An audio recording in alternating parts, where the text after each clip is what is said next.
like the way this movie combines mythology with contemporary values.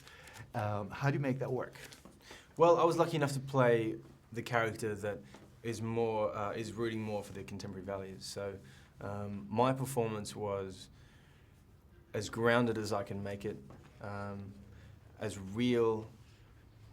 realistically based on the love story that I'd created with Zaya. And the other conversations I had with Alex in signing onto the movie was, it was my job to represent the characters that are grounded and that are trying to, make a life for themselves. Now you're started to be, or already are working on the next Pirates. How is Hollywood treating you so far?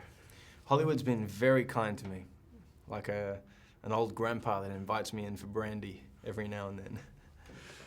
I've been very lucky. Was it difficult at all to get to where you are right now? It is difficult. It is difficult. I think the difficult part with being an actor is to stay on course.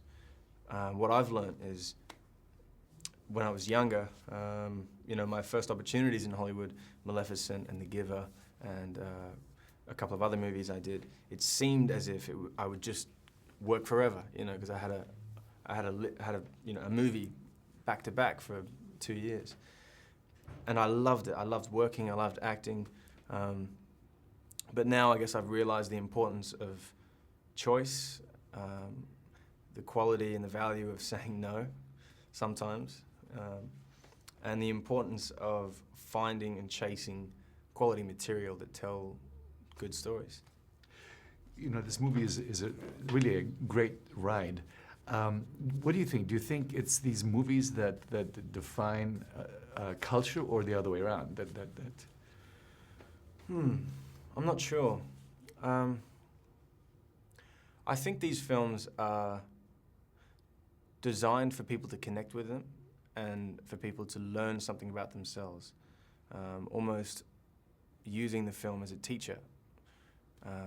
However, I think that the great big fantasy adventure and the special effects and the characters is, 80% for entertainment, just to go into the cinema and be transported into a completely different planet.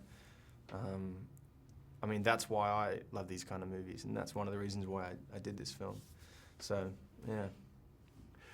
Have you reached a point in Los Angeles or in the States where you've sort of lost your anonymity already?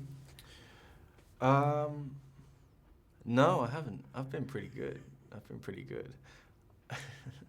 I just shave my head and shave my moustache and walk around, and I'm good. And then I'll grow it back a couple of years later. No, sometimes. I've managed to escape under the radar pretty well. Maybe that's not a good thing, though. That's not a thing to be proud of. I'm looking forward to the day where people recognize me. Well, but what about the price that comes with that?